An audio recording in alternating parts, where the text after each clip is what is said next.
Lama tadi ngulang.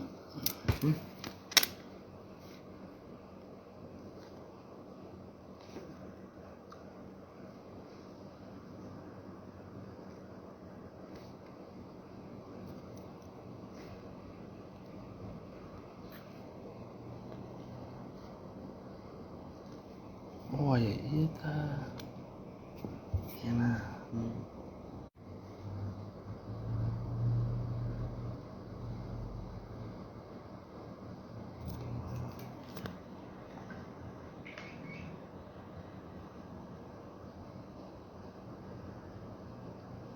Salah. Cahaya pak.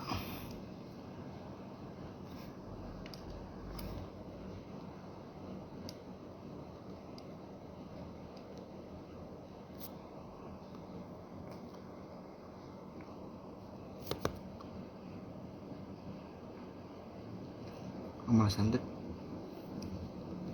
belum. Coba nanti burung aja deh.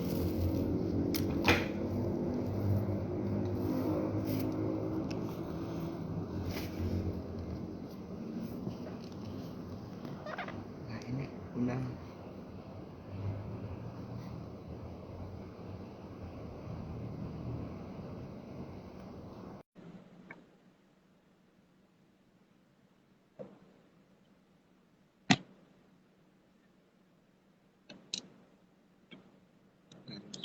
Klik undangannya, klik undangan. Duduk.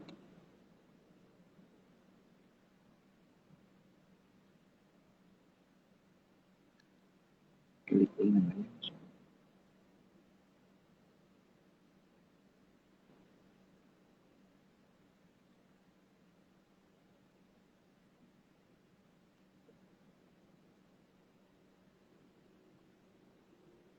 Tadi aja langsung.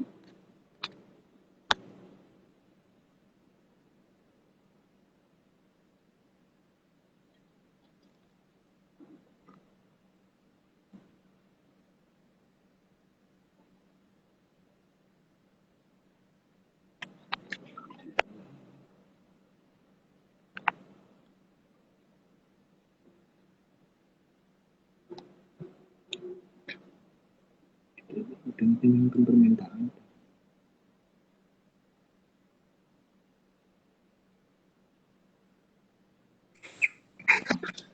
Oke, bismillahirrahmanirrahim. Assalamualaikum, Ustaz.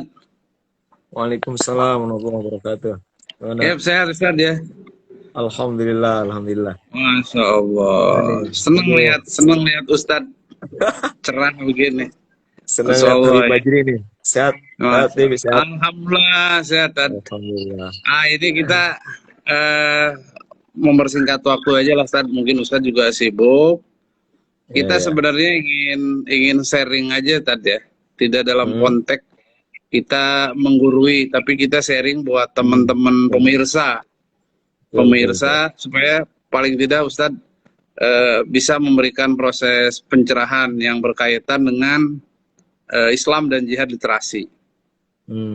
Karena kita tahu bahwa literasi ini sangat penting ya untuk membangun sebuah peradaban bangsa, termasuk untuk memberikan proses pencerahan pada umat. Apalagi sekarang di era digital begini kan semua sudah serba digital. Saya ingat ungkapannya si Medal ya, seorang pemikir dari Amerika, dia bilang bahwa proses literasi itu berawal dari reading dan writing, menulis dan membaca. Nah kira-kira nih trik-trik nih buat kita-kita nih yang masih dalam proses belajar, bagaimana sih supaya umat ini bisa minat baca dan menulis gitu loh, seperti yang sudah dulu dipraktekkan oleh para ulama-ulama klasik ataupun kontemporer. Silakan Tad, kita sharing untuk umat aja nih Tad, biar ada pencerahan dari Ustaz Marco nih. Enggak, oke baik. Sebelumnya Assalamualaikum warahmatullahi wabarakatuh untuk Waalaikumsalam warahmatullahi wabarakatuh. Ya ini tema yang menarik ya. Ini istilahnya keren, jihad literasi. Kalau menurut saya sih kata kuncinya ini kembali pada cara pandang kita tentang literasi itu sendiri dalam kacamata kita sebagai muslim khususnya, atau mungkin umat beragama secara umum. Tetapi kalau saya menggarisi bahwa sebetulnya literasi itu energi utamanya sebetulnya ada satu hal ya sebelum reading dan writing, yaitu curiosity, rasa ingin tahu. Nah inilah yang nanti akan menumbuhkan literasi. Rasa ingin tahu ini yang harus saya pikir ditumbuhkan di diri kita, yaitu rasa ingin tahu yang tinggi terhadap satu informasi. Kalau orang udah tinggi rasa ingin tahunya, itu yang akan nanti mendorong dia mencari. Nah, dan pencarian terbaik untuk menemukan informasi adalah membaca. Nah, maka sebetulnya membaca ini sebetulnya langkah kedua dari literasi. Langkah pertamanya adalah membangun rasa ingin tahu. Nah, kalau kita sebagai muslim dalam hemat saya, untuk gimana supaya ini meledak gitu ya, agensinya tinggi besar, maka literasi, rasa ingin tahu, menulis, membaca itu harus disimpan dalam bingkai tugas dan tanggung jawab kemusliman. Sehingga tugas literasi ini nanti dipandang bagian dari spiritualitas kita. Nah, kalau muslim manapun gitu, kalau menurut saya tidak memandang literasi sebagai bagian dari itu, maka agak sulit gitu apa untuk bisa dibangun jihad literasi itu. Karena akan terus mungkin dia akan memandang untuk apa nulis, untuk apa baca gitu. Tetapi kalau itu dipandang sebagai apa ya tugas spiritual, bagian penting dari spiritualitas seorang muslim, maka itu yang kita lihat di para ulama dulu gitu. Kenapa? Kan di zaman para sahabat ya, sejarah menulis terjauh dalam muslim itu kan bagaimana penulisan Quran itu ya, penulisan hadis. Bahkan di antara misalnya di zaman Nabi, walaupun pendapat populer hadis dilarang ditulis, tapi ada seorang sahabat Nabi, ini pesaingnya Abu Hurairah ya, kedua perawi terbanyak hadis Abu Hurairah, itu Abdullah bin Amr bin Al-As. Kata Abu Hurairah, aku paling banyak pada waktu itu, tapi ada satu orang yang lebih banyak daripadaku, bedanya satu, dia menulis, saya enggak gitu. Nah, Abdullah bin Amr bin Al-As ini suka menulis hadis gitu. Nah, tentu menulis ini, karena tadi dipandang oleh beliau sebagai tugas tanggung jawab seorang muslim. Dan ini kemudian yang membuat di dalam khasanah Islam ini, kenapa kemudian banyak lahir karya-karya gitu ya, tafsir ribuan, kitab hadis ratusan, syarah hadis, segala macam aspek. Karena memang saya kira ada satu yang menyatukan mereka, bahwa menulis adalah tugas spiritualitas, yaitu tugas yang bernilai baik di hadapan Allah Subhanahu wa taala. Nah, kalau ini sudah dibangun, bahwa membaca, menulis ini adalah bagian penting dari cara kita meraih kedekatan dengan Allah, cara kita nanti berkontribusi gitu untuk eksistensi diri, untuk umat. Saya kira berawal dari situ, maka orang ini membacanya ya bisa tumbuh gitu. Jadi kita tidak bisa mengharapkan seseorang menulis kecuali dia sudah melakukan tugas membaca yang bagus. Karena menulis itu tak lebih dari muntahan ya, hasil-hasil bacaan kita. Nah, kalau menurut saya ini harus dibangun di kita pemahaman tentang tugas menulis. Sehingga kalau istilahnya tadi kerennya jihad literasi ya, jihad ini kan bahasa agama gitu ya. Kan secara tidak langsung kan mungkin pesannya menulis itu harus bagian dari jihad gitu kan. Menulis itu harus jadi bagian dari kita mendakwakan agama gitu ya. Ini yang kemudian saya kira tidak ada agama di dunia yang karya tulisnya sangat pesat kecuali Islam gitu kan. Kita akan kewalahan gitu kalau harus mengumpulkan karya-karya para ulama. Luar biasa gitu. Mungkin kalau misalkan perpustakaan terbesar sekarang ada di Harvard atau di mana gitu, saya yakin kalau seluruh karya para ulama dikumpulkan itu kalah itu. Hanya misalkan karya para ulama muslim saja, enggak mengumpulkan karya-karya yang lain. Mungkin sebagai awal begitu kalau pandangan saya. Betul. Dokter, gini, memang ini ada yang menarik. Memang para ulama itu kan sangat produktif dalam melakukan literasi. Begitu banyak karya-karya para ulama, Ibnu Aitiyah, Imam Ghazali, Imam Ali, begitu banyak para ulama produktif, sehingga kita walaupun tidak kenal dengan mereka, kita kenal dengan kitab-kitabnya. Begitu produktif yang sehingga sampai hari ini bisa dijadikan referensi oleh umat Islam, terutama umat Islam seluruh dunia, karena karya-karyanya. Nah, padahal dalam terminologi agama itu sudah jelas perintah literasi itu dalam kalimat misalnya ikro, membaca. Ya. menulis misalnya, mengkaji semua itu kan Islam mengapresiasi dan Islam mendorong. Hanya problemnya hari ini, kalau saya melihat, kita ini kan minat bacanya tinggi. Misalnya ambil contoh, orang senang baca WhatsApp, baca Instagram, baca Facebook, itu dia kuat berjam-jam gitu loh. Tapi ketika disodorkan kitab, disodorkan karya-karya para ulama, itu langsung di skip. Udah malas lah baca itu. Padahal itu jadi standar kita untuk membuka cakrawala berpikir, membuka wawasan. Nah, kira-kira menurut Ustadz Marfu nih, seorang yang sering berdakwah ya, apa sih yang menjadi problem orang itu menjadi malas untuk membaca, untuk menulis? Padahal kalau dia baca WhatsApp, baca Facebook, Instagram, internet, mereka kuat berjam-jam gitu. Sedangkan untuk kita sodorkan membaca, suruh menulis, itu langsung di skip. Problemnya kira-kira di mana, Ustaz? Ya, baik. Memang budaya instan ya, apalagi zaman di era sekarang ya, era informasi di mana informasi sangat berlimpah gitu kan, nggak dicari datang sendiri dengan medsos yang luar biasa itu. Misalkan di WhatsApp aja kan, kalau di data riset itu per menit itu 42 juta pesan gitu terkirim di WhatsApp per menit.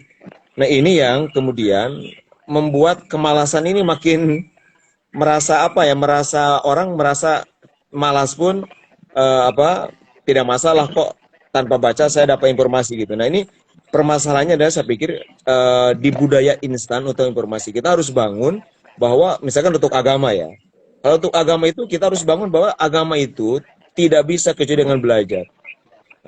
Innamal ilmu bitta'allum, dan bahwa belajar itu harus bersanad gitu. Nah ini harus dibangun misalkan dalam konteks belajar agama gitu ya.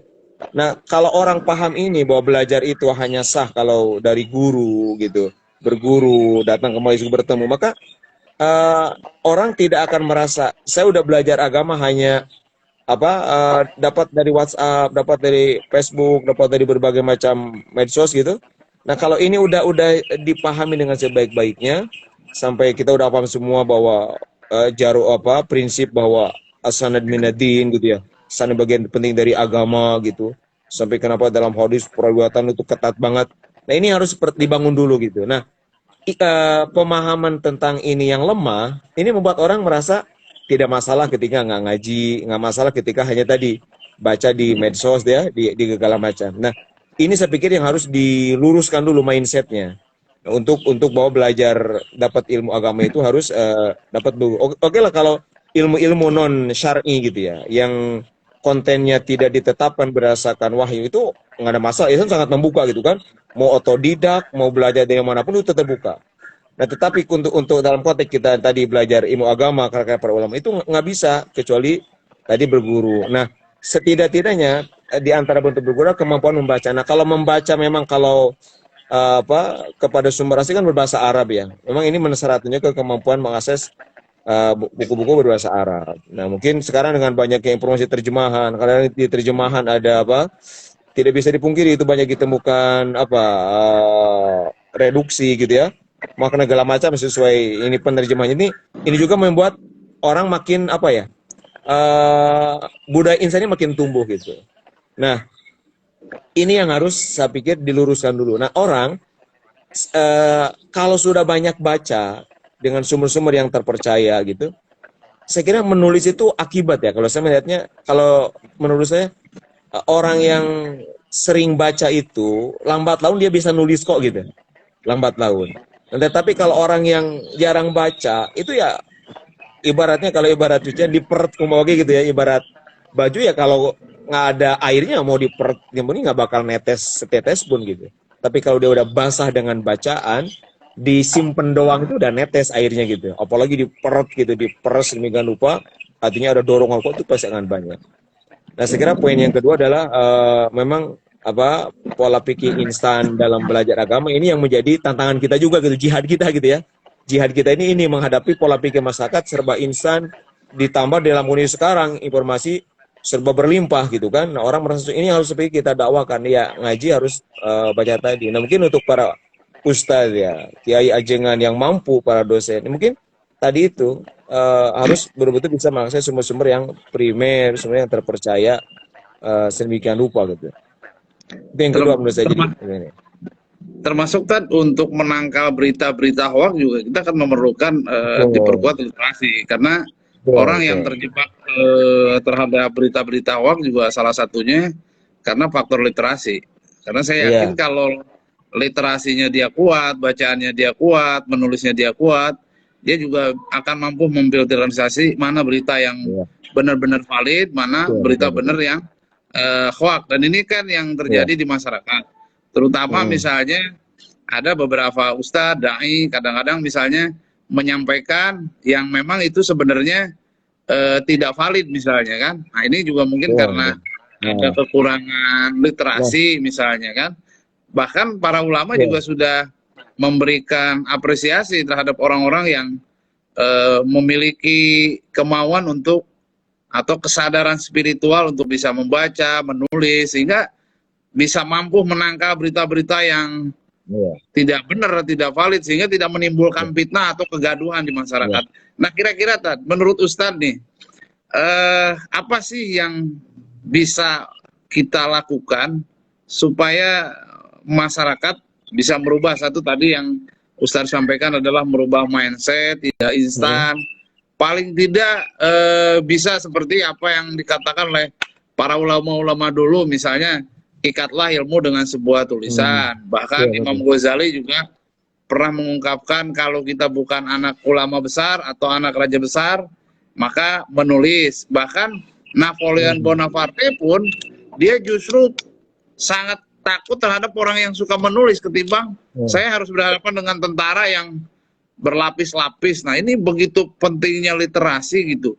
Bagaimana sih trik-trik misalnya supaya literasi ini terus menggelora, terutama di anak-anak SMA atau anak-anak yang baru masuk kuliah gitu. Kira-kira ada nggak trik-trik khusus yang bisa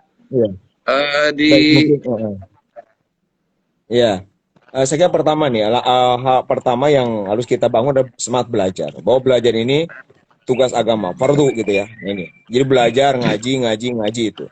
Nah sekarang setelah ngaji berarti yang gurunya ada bagian nanti menulis, yang santrinya atau jamaah juga bagaimana.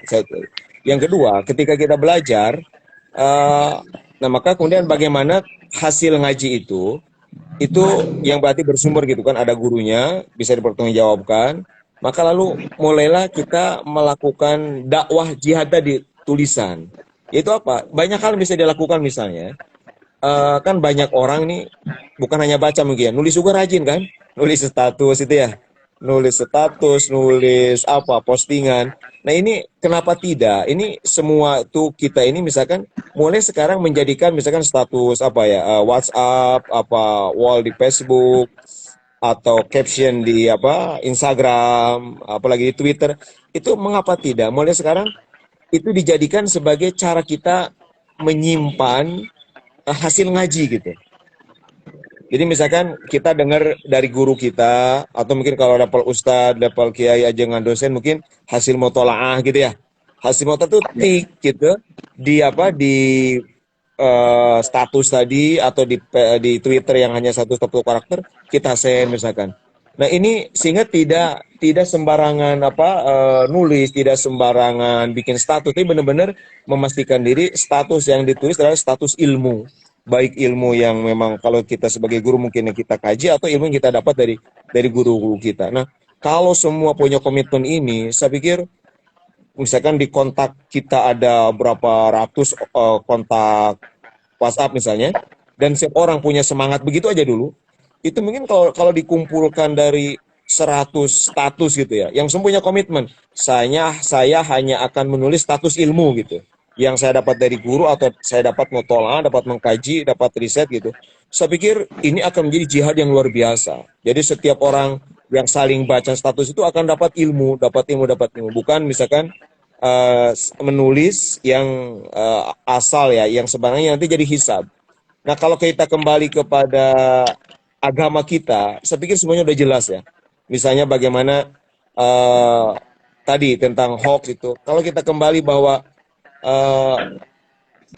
nulis ini akan dipertanggungjawabkan, bahwa gegabah dalam merespon berita ini akan dipertanggungjawabkan. Ini orang akan hati-hati gitu, tidak sembarangan mengiyakan atau menolak berita gitu kan, tidak akan hanya karena berita masuk ke apa gadget kita lalu kemudian serta merta latah kita share semikian rupa misalnya di dalam satu keterangan misalnya bahwa kafa bilmar isman gitu kan ayu hadis sabikul lima sami'a, bahwa cukup dosa bagi seseorang. Jadi kalau seseorang tidak punya dosa apapun misalkan dia nggak punya dosa, bersih lah, orang soleh, orang baik gitu, tapi dia punya satu kebiasaan misalkan segala di share gitu, setiap yang masuk ke apa WhatsApp-nya langsung share. Jadi segala yang didengarnya dia share, dia sampaikan. Itu cukup nanti di akhirat jadi dosa, satu-satunya dosa dia di hadapan Allah Subhanahu wa taala, karena pasti di antara yang masuk ke dia ada kebohongan.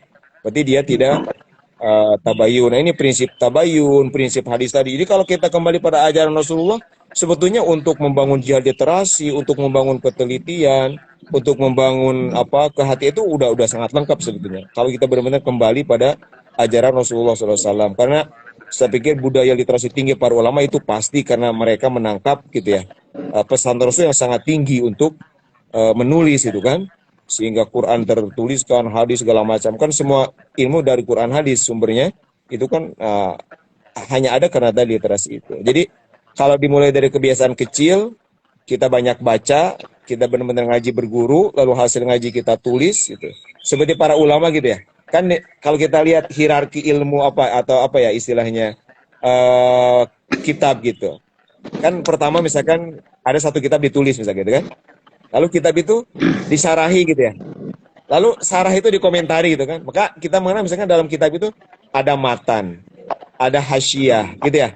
Ada syarah, ada ta'liq. Jadi dari satu karya itu bisa menghasilkan 3 kitab gitu. Misalkan kita umpama, saya contohkan misalkan di sini di kitab ini misalnya, ini kita menyebutnya satu kitab gitu. Padahal di sini itu ada 3 bagian gitu. Jadi di sini itu ada bagian yang disebut matan, hasyiah, syarah. Nah, bagaimana itu dimulai gitu? Misalkan kita ada karya siapa, karya teman kita, karya Profesor Bajri ini, misalkan Habib Bajri punya tulisan, kita komentari gitu kan, kita syarahi, kita berjalan. Ini yang kemudian membangun luar biasa budaya literasi di kalangan kaum muslimin gitu ya. Jadi akhirnya dari satu buku ini beranak pinak menjadi banyak karya. Dari mulai mensarahi, mengomentari gitu, memberikan apa tambahan-tambahan, akhirnya menjadi bisa membuat karya sendiri gitu. Saya kira ini mungkin yang harus mulai kita lakukan, Habib. Nah, ini menarik, Ustaz, apa yang tadi Ustaz Marbo sampaikan ya, tentang bagaimana penguatan budaya literasi dengan kita sering menulis status yang berkualitas. Justru dulu saya punya apa namanya punya visi ya, bagaimana misalnya tulisan-tulisan status yang berkualitas itu dibukukan atau dibuat bunga rampai, lalu didiskusikan, lalu nanti siapa yang mau mensarah itu lalu disebarkan. Itu kan jauh lebih menarik gitu, lebih bermanfaat lah, sehingga tebaran-tebaran tulisan kita ini bisa dirasakan, bisa dibaca ya. Makanya saya kalau membaca sejarah para ulama-ulama terdahulu yang luar biasa produktivitas menulisnya ya, bahkan misalnya Hikam, misalnya Imam Ghazali, Ibnu Sina, banyak para pemikir-pemikir muslim yang di zamannya dia begitu produktif menulis yang hingga kini masih dijadikan referensi. Mungkin ke depan bisa lah tulisan Ustadz Marfu ini tidak hanya misalnya disebarkan di satu tempat, tapi langsung disebarkan ke ruang-ruang publik sehingga orang bisa baca. Karena ketika tulisan kita sudah masuk ke ruang publik, maka otomatis tulisan itu sudah menjadi konsumsi publik untuk menilainya, untuk membacanya. Karena makanya kita juga ingin literasi ini terutama di Purwakarta, terutama di pesantren misalnya, pesantren Al-Muhajirin nih kan, yang saya yakin penguatan literasinya sudah mulai kuat ya, artinya sudah kuat ya dari mulai SMP, SMA, perguruan tinggi. Nah, menurut Ustadz nih, kira-kira nih anak-anak santri misalnya atau mahasiswa nih yang ada di Purwakarta terutama, kemampuan berliterasinya ada nggak kira-kira progres tuh menurut Ustadz? Ada perkembangan nggak mereka Ya, membudayakan literasi itu terutama di ya, perguruan tinggi atau di ya. ruang-ruang publik ya? Kalau kalau saya mungkin sebelum menilai yang lainnya, mungkin kita lakukan seperti di pesantren sekarang. Itu kan salah satu keunggulan yang kita bangun di sini itu menulis kreatif gitu. Menulis kreatif karena itu apa ya, menulis kreatif ini hasil dari apa ya, refleksi dan kritik saya sebetulnya terhadap pendidikan atau khususnya pembelajaran bahasa Indonesia gitu. Kan bahasa Indonesia itu katanya mengajarkan 4 kompetensi ya, membaca, menyimak, menulis, dan bicara gitu. Tapi coba berapa juta siswa Indonesia, kita semua gitu ya, dari SMP, SMA lah belajar. Tapi kenapa banyak orang ini lemah? Oh, setelah beres SMA kan nggak bisa nulis juga gitu kan? Kan lucu gitu. Bahkan kadang-kadang sarjana bahasa Indonesia juga nggak bisa nulis, saya aneh gitu. Maka di kita ini dirombak benar. Maka sebagai bentuk protes dalam tanda petik ya, maka kita munculkan mata pelajaran menulis kreatif. Di mana di situ karena saya merasa bahwa tidak cukup dengan bahasa Indonesia, harus ada ini, harus ada gebrakan dengan mata pelajaran terkhusus. Maka kita buat program, alhamdulillah dengan program itu ya dipaksa gitu, dari dipaksa baca, dipaksa nulis, kemudian dibawakan dan bahkan menjadi syarat kelulusan. Maka sekarang misalnya kita berbuah udah puluhan buku terbitan anak-anak kita gitu. Nah, mungkin kalau semua punya usaha seperti itu, saya pikir progresnya akan kelihatan. Nah, tetapi kalau yang serius ya ke arah seperti itu, walau alam, saya merasa masih jarang gitu ya. Walaupun belum tentu nggak ada, karena saya kan sejauh yang saya tahu. Misalkan saya pernah sounding ini di tingkat provinsi gitu ya. Ternyata komentar respon dari pihak kementerian memang apa ya, nyaris nggak ada gitu. Lembaga yang seperti ini memang betul-betul peduli pada masalah literasi ini. Ketika sekarang misalkan kalau di tingkat SMA ya ramai istilah kurikulum apa prototype ya, yang katanya akan diterapkan tahun ini. Kemudian ada pengawas datang. Di kita kan udah lama nih, dari 2009 ini program itu sini. Kata mereka, loh, apa yang ada dalam prototipe tentang literasi kok udah ada di sini mah gitu. Nah, karena tadi itu, karena sebetulnya kan permasalahan pendidikan sebenarnya banyak yang sudah lama gitu, tapi belum terjawab gitu kan. Nah, jadi saya pikir kembali pada tadi sejauh mana kemampuan kita membaca akar masalah, lalu kemudian setelah itu sejauh mana kita kreatif dan secara berani menawarkan solusi gitu, tanpa harus terbelenggu dengan kebijakan-kebijakan. Ini kalau dilakukan saya pikir diadopsi mungkin di kita misalkan berangkat dari muhajirin semua level gitu, terus ini mungkin tadi dakwah literasi ini akan tumbuh gitu. Misalkan kalau di sini anak-anak tuh mulai, misalkan kalau anak yang alia itu mulai proyeknya itu terjemah dan komentar kitab gitu. Yang selain MAK mungkin tulisan-tulisan esai umum populer sesuai jurusannya gitu kan. Nah, tapi kalau untuk menilai di luar, saya kira apa ya, kalau Purwakarta ya, saya masih jarang misalnya menemukan misalkan buku terbitan siswa mana gitu ya. Tapi bisa saja kesimpulan saya salah. Tapi sejauh yang saya amati itu memang masih jarang gitu. Mungkin belum diseriusi gitu ya. Literasi ini mungkin tadi karena saya melihat banyak orang literasi itu tadi jadi dibangunnya dari tiba-tiba nulis gitu. Tiba-tiba baca, padahal yang dibangun tuh curiosity-nya dulu apa? Rasa ingin tahu gitu. Di antara rasa ingin tahu kan prinsip tabayun itu kan, kalau tabayun itu kan kalau kita lihat dalam Al-Qur'an itu sebetulnya kalau di bahasa gampang harus ingin tahu gitu kan. Harus kepo gitu, harus pingin tahu ini bener nggak kan gitu. Harus pingin tahu ini tepat nggak gitu. Harus pingin tahu ini apa, nah. Dari situlah akan muncul nanti apa tadi yang sebutkan Wiba, jadi writing reading itu munculnya dari situ. Nah, jadi saya pikir kita harus di lembaga masing-masing atau di skup kita harus memang mulai ini dari rumah-rumah menulis, membaca gitu. Dimulai. Misalnya gini kan, ini kan memang kita untuk bisa berliterasi maka solusinya ada kekuatan atau terobosan-terobosan tanpa kita terjebak kepada hal-hal yang sifatnya kaku ya. Misalnya saya melihat begini, Ustaz. Ini kan banyak lah. Saya sebenarnya menulis itu pada hakikatnya rasa ingin tahu. Karena bagi saya yang penting menulis, persoalan nanti benar dan salah kan itu nanti bisa dikoreksi. Tapi paling tidak kita punya komitmen dulu dari awal bahwa kita harus menulis. Persoalan nanti kita benar atau salah nanti kan ada koreksi. Justru setiap tulisan yang kita tuangkan kita perlu koreksi, perlu sarah supaya kita bisa mengetahui. Karena kalau tidak ada kesadaran atau terobosan seperti itu agak berat kita untuk menulis. Nah, yang kedua misalnya saya melihat ya ini mungkin pengamatan subjektif saya ya misalnya. Begitu banyak digelar pelatihan-pelatihan menulis misalnya. Saya bilang pelatihan menulis itu kan bukan menjadi ukuran bahwa kita bisa menulis. Itu kan hanya sebagai pintu awal saja untuk membangun kesadaran bahwa kita ini loh cara untuk menulis.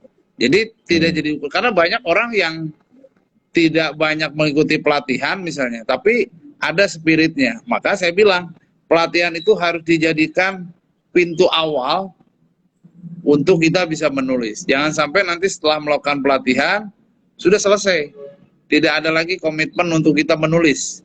Maka apa yang tadi sudah disampaikan oleh Ustadz Marfu ini dari mulai trik, hambatan, solusi, itu kan mestinya harus bisa menjadi renungan. Bahkan saya dulu ingin membangun namanya sekolah literasi. Bahkan di beberapa tempat itu mahasiswanya itu sudah tidak pakai skripsi. Itu sudah pakai jurnal. Nah, kan artinya dia sudah dipaksa untuk menulis jurnal.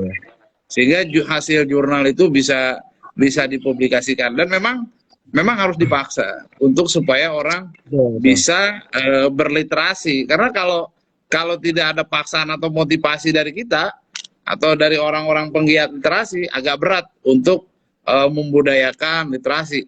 Nah, kira-kira nih Ustaz, strategi terutama ini di era milenial ya. Kalau tadi kita sudah membicarakan begitu banyak produktivitas para ulama menulis karyanya begitu banyak, kita tahu siapa Imam Ghazali ya kita baca Ihya Ulumuddin.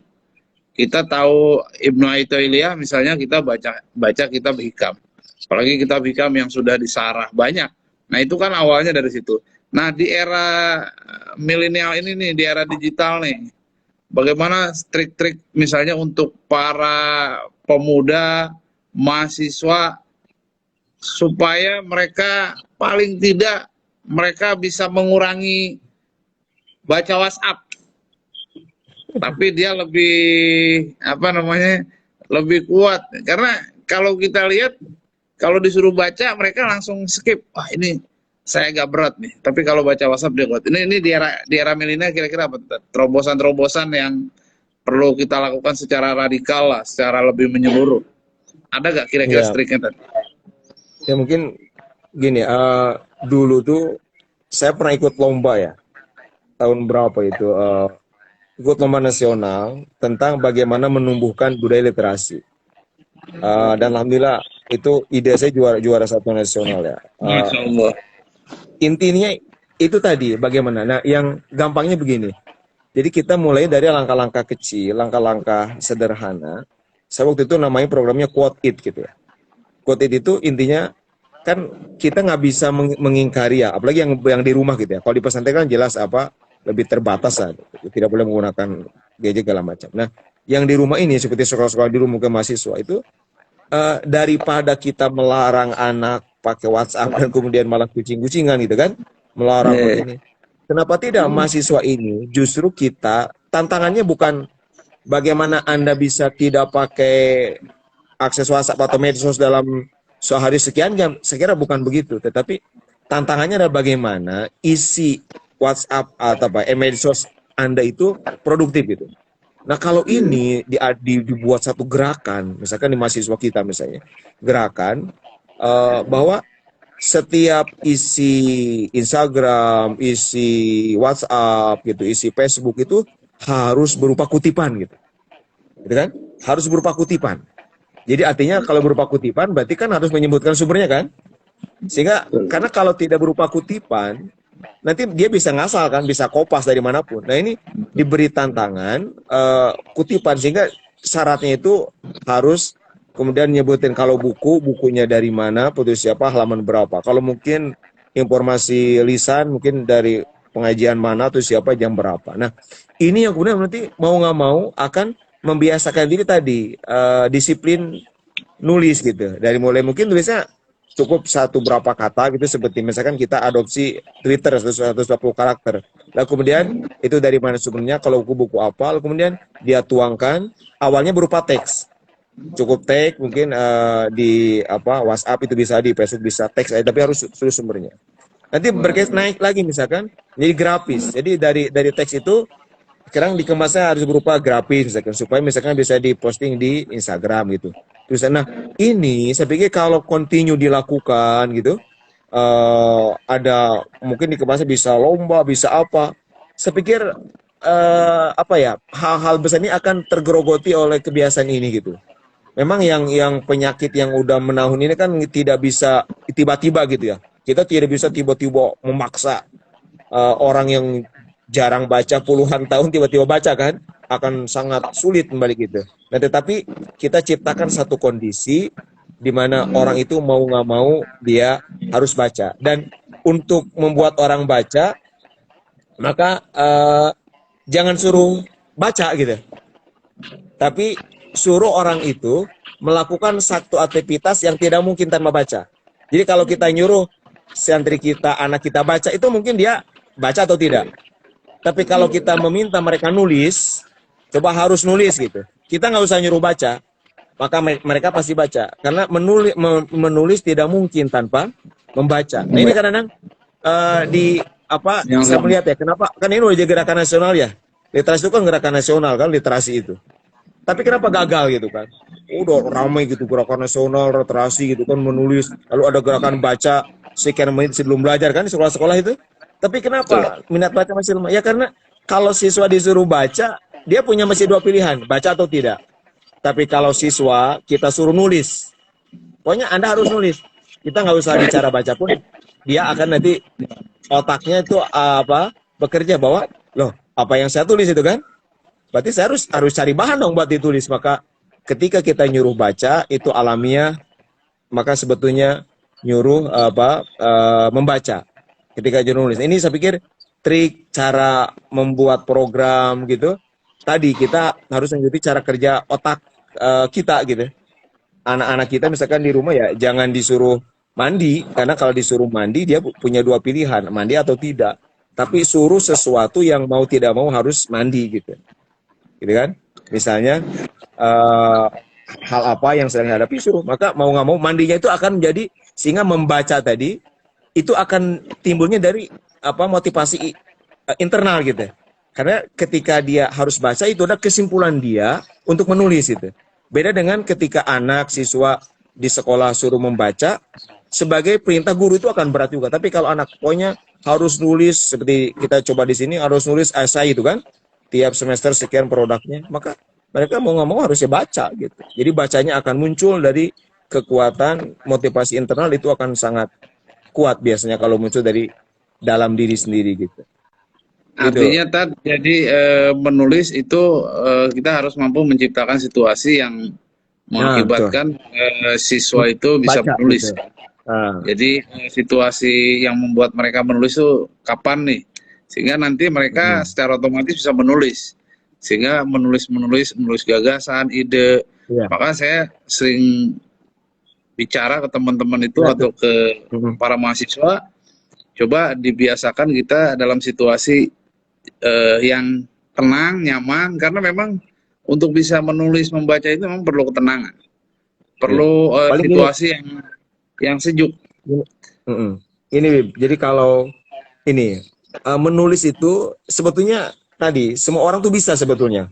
Saya nggak percaya ya kalau misalkan di antara kita atau orang yang belum pernah misalkan nulis esai apalagi buku, lalu kemudian dia berkata begini, saya nggak bisa nulis ya kan, saya nggak percaya. Dan kita tapi nggak percaya. Faktanya apa? Cek statusnya, gitu ya. Berapa kali dia nulis status di WhatsApp, berapa kali dia posting sesuatu di di Facebook, di Instagram, di Twitter, bohong itu. Nulis itu ada kok. bakat itu ada di setiap orang. Maka ada satu tip bagus dari guru saya itu, Prof. Mulyadi Kartanegara itu. Jadi nulis itu harus pakai otak kanan. Jangan nulis pakai otak kiri.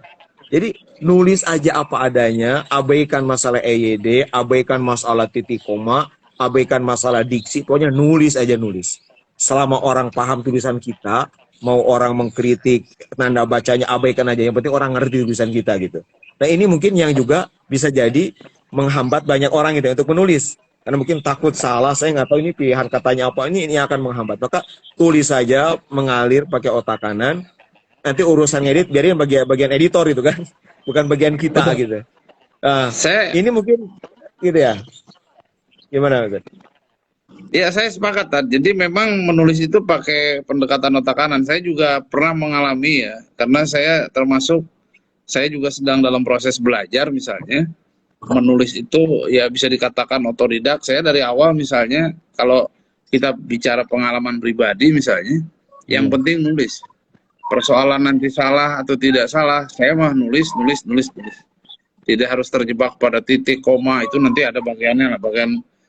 Biasanya kan kalau di dalam dunia penulisan, nanti ada provider, ada bagian yang edit, ada bagian yang layout. Yang penting saya nulis aja. Saya tanamkan kesadaran, minimal saya satu hari ini nulis 2 atau 3 halaman. Nanti kalau sudah selesai baru kita edit. Paling tidak kebiasaan itu perlu terus kita gelorakan, karena kalau kita terjebak, karena banyak orang yang terjebak, dia bukan tidak menulis, tapi dalam pikirannya sudah, Pak, kalau saya nulis pasti salah. Saya bilang, kalau Anda sudah punya pikiran bahwa menulis itu salah, maka Anda nggak akan bisa menulis. Saya bilang, menulislah, tidak usah mempedulikan titik koma, nulislah aja dulu, mau 2 halaman, 3 halaman, nanti setelah itu selesai, baru disusun kata-kata yang lebih renyah, lebih mengalir, sehingga si sang pembaca itu menjadi menarik atau menjadi lebih paham apa yang kita tulis. Misalnya saya ke teman-teman di mahasiswa, coba Anda nulis di status Facebook, tulisan-tulisan yang ilmiah, tapi syaratnya Anda tidak boleh menulis yang berkaitan dengan isu sara. Anda nulis pure kajian-kajian keilmuan. Mau menulis tafsir, mau nulis hadis, mau nulis pemikiran, tulislah apa yang bisa memberikan kebermanfaatan bagi semua orang. Tetapi nanti itu dicantumkan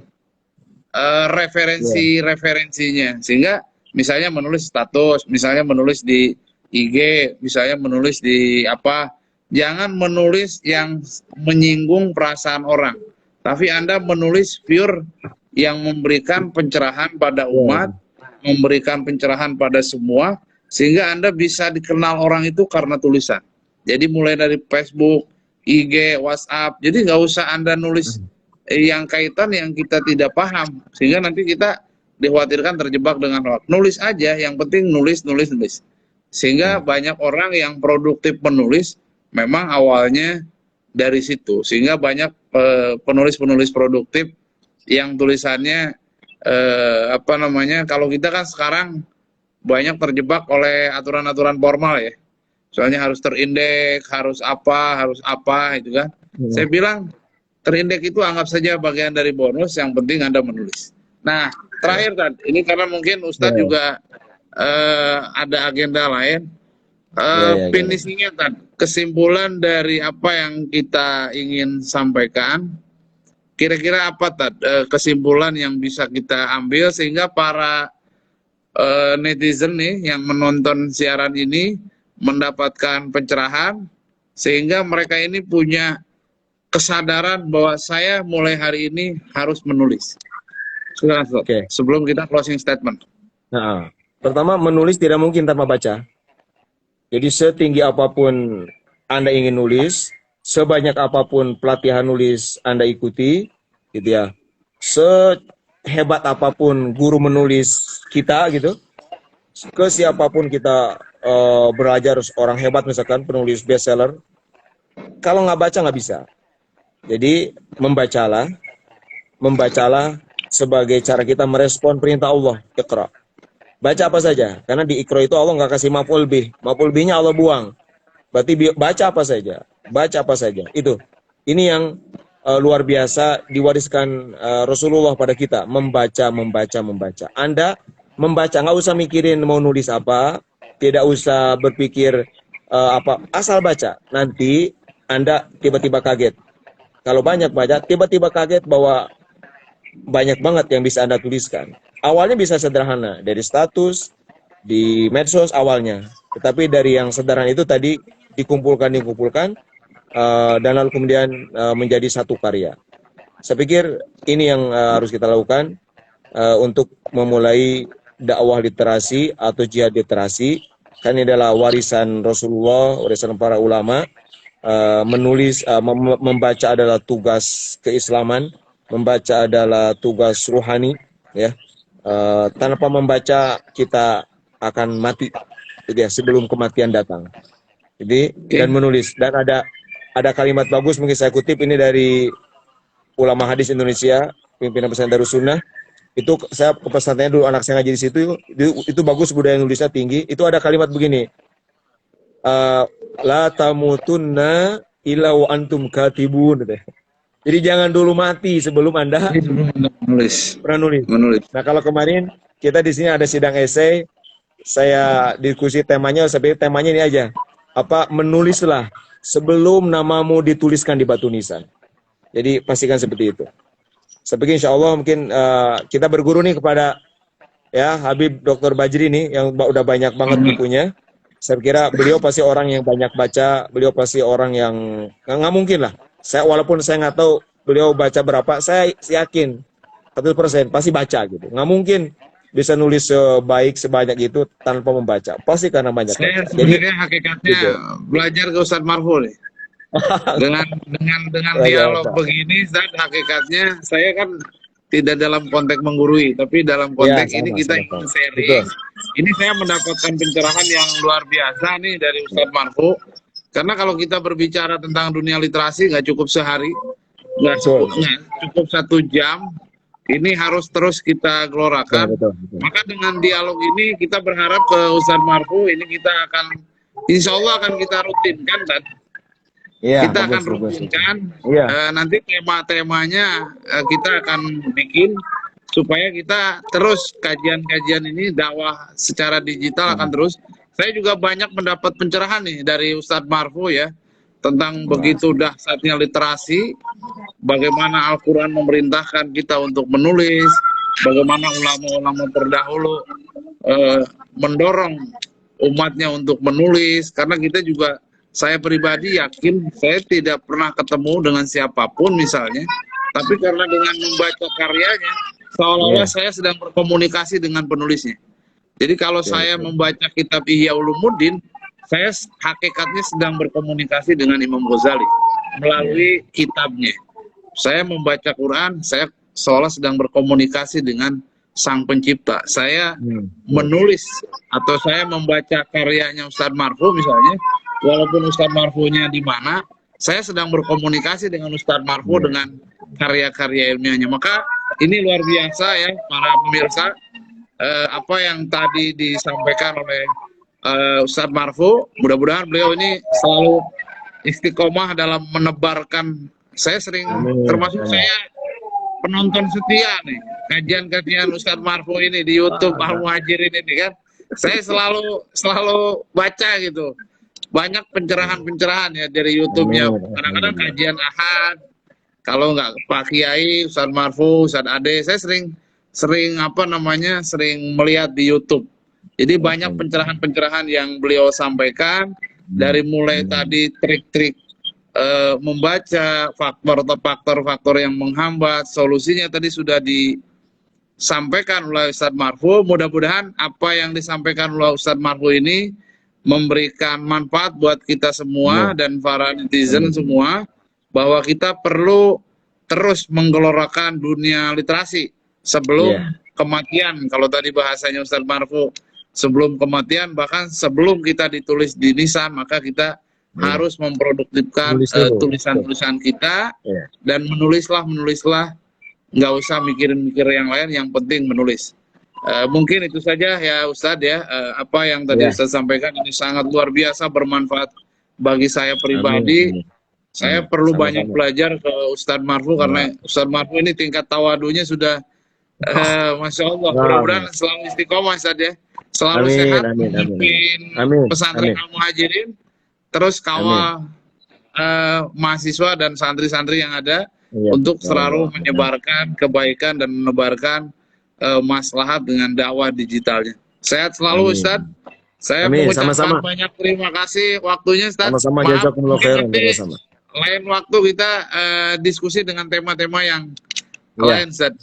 betul. Kurang Memang lebihnya harus sering. Ustadz, saya Betul. kenapa Ustadz? Sama-sama, sama-sama.